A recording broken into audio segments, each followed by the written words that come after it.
Welcome to the Nevis Newscast for Tuesday, May 28, 2019. I'm Fredicia Liebert. The Ministry of Social Development in Nevis hosted a national stakeholders consultation on the National Aging Policy and Plan of Action earlier today at the St. Paul's Anglican Church Hall.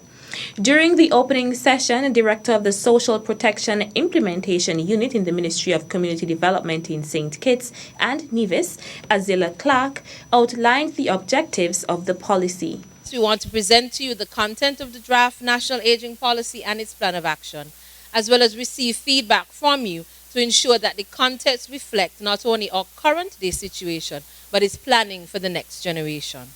Why should we all care? First of all, we are human beings. And every second we are aging. So it should matter to us. I bounced up the steps this morning. I'm sure by this afternoon I might be going with the railing. So we want to make sure that all such accommodations are in place. Many of us in the room are technical officers for the government charged to improve and protect the quality and standard of living for our citizens. Therefore, it is our responsibility to joining in this planning. Clark also spoke about Centenarian Day on May 31st. On May 31st, every May 31st in the Federation is now celebrated as our National Centenarian Day, of which Nevis has the oldest person in the Federation, and Mrs. Martin Powell at 107.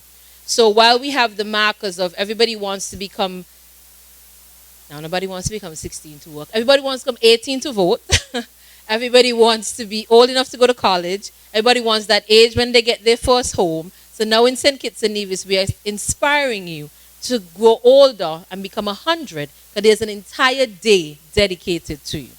So that should be our aim now, not just our 7 anymore, but now getting to 100 and claiming May 31st as our day. Also part of the opening session were Permanent Secretary in the Ministry of Social Development, Keith Glasgow, and the Deputy Director of Social Services Department, Joyce Movin.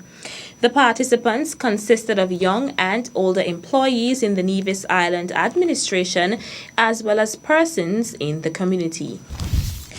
Alexandra Hospital in Nevis and JNF General Hospital in St. Kitts are currently on the path to attaining baby-friendly status. Latoya Matthew Duncan, a nutrition surveillance coordinator at the Health Promotion Unit on St. Kitts, told us of the significance of the UNICEF WHO Baby-Friendly Hospital initiative. My team and I, we are in the process of training our healthcare individuals as it relates to breastfeeding. So part of that training looks at the benefits of breastfeeding. We also look at the other related staff members that help to embody the different institutions. So we look at domestic workers, we look at maintenance, we look at admin.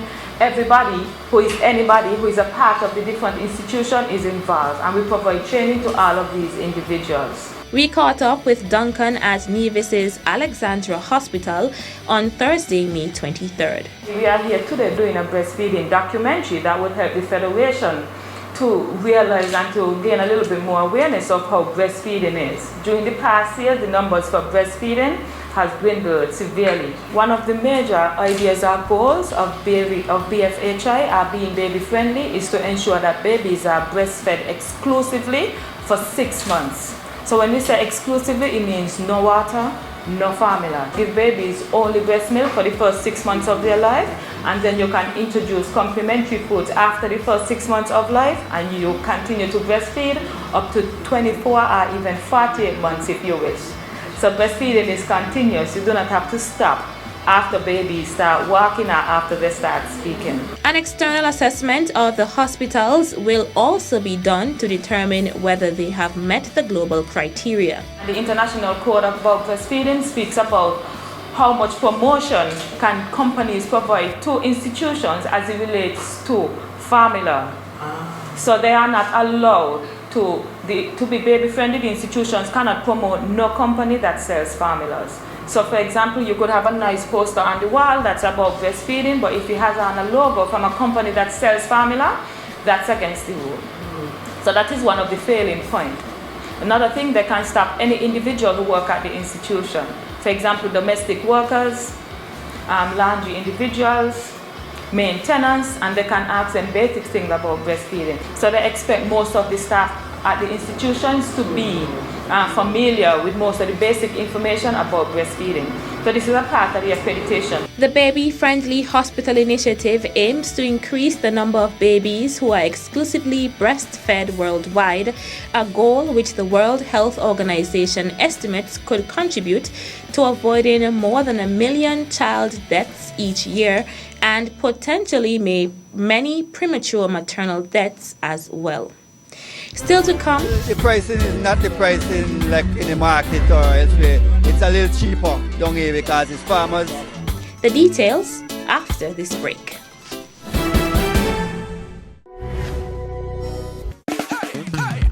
Jump up, free up, bet up, no standing up. Love, passion, pride, culture, I'm a 45, yeah. Music, folklore, pageants, and so much more. Love, passion, pride, culture, I'm a 45. Join us from July 25th to August 6th for the Caribbean's greatest summer line. It's Culturama 45. Love, passion, pride, culture, I'm a 45. Love, passion, pride, culture, I'm a 45. Love, passion, pride, culture, I'm a 45. Yeah. Love, passion, pride, culture, I'm a 45.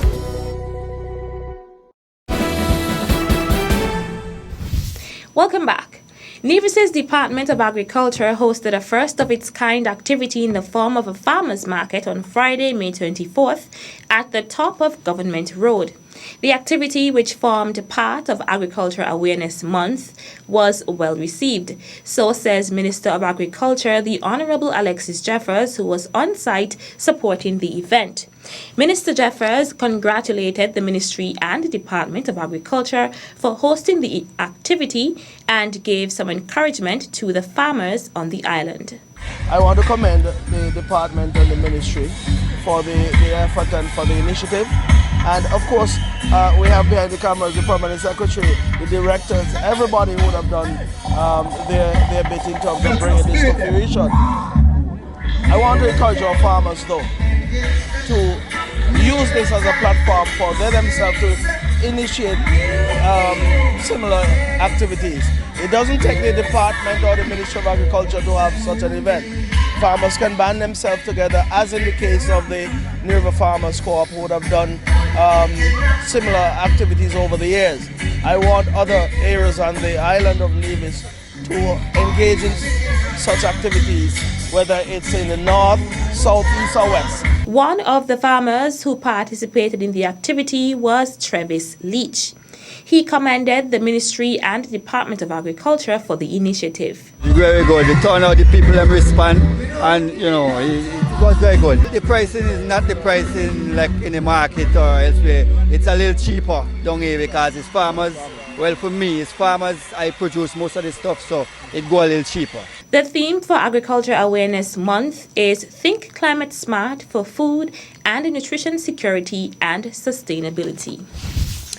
The Ministry of Tourism's 2019 Month of Awareness activities came to a close on Saturday, May 25th with the Exposition Nevis Tourism Awards ceremony at Government House. In addition to awarding industry practitioners for their contribution to the sector, the Ministry of Tourism used the opportunity to recognize 14 organizations and individuals for promoting community festivals. Presented with the Nevision Festival Champions Award were the Ministry of Agriculture, the host of Agriculture Open Day, the Culturama Committee, the host of Nevis Culturama, the Gingerama Committee for its hosting of the Gingerama Festival, the Indian Castle Fisherfolk Association for its fishing tournament, the Jessop's Community Management Team, the host of the Jessop's Seafood Fiesta, the Oaly Beach Resort for the development of the Nevis Blues Festival, the Nevis Cultural Development Foundation for perpetuating Nevis's intangible cultural heritage, the Ministry of Education for its work in the Inter-Primary School Athletics Championships, the St. John's Community Improvement Club for its Good Friday Kite Flying Competition, the St. Thomas's Parish Festival Committee for hosting STT Fest, Parlivan Wilkin for the revival of culture in the St. James's Parish through Windfest, the Barnesgut Community Team for its hosting of Breadfruit Festival, and the Department of Community Development for its role in the development of community-based tourism. Festivals are a critical component of our tourism product as they showcase the culture, heritage, and authentic pulse of a destination. Across the Caribbean region and right here in Nevis, festivals focus on particular themes such as food, rum, music, art, sports, sailing, religious events, literary accomplishments, and dance. We have dubbed this evening's event as LIFT, which stands for Linking Festivals and Tourism. For such a small island, Nevis boasts an amazingly wide and spectacular array of festivals and community celebrations. The awards were presented by patron of the event, masquerade enthusiast Colin Duggan Stapleton of the Nevis Cultural Development Foundation. Also recognized was cultural icon Joseph Jogo Brandy, who received the Nevis Cultural Tourism Lifetime Award. Calypsonian Crefton Miko Warner also received the recognition award for his contribution to the development of festivals in Nevis. That's it for this edition of the Nevis Newscast. On behalf of all of us here at the Department of Information, I'm Fredicia Liebert. Thank you for viewing.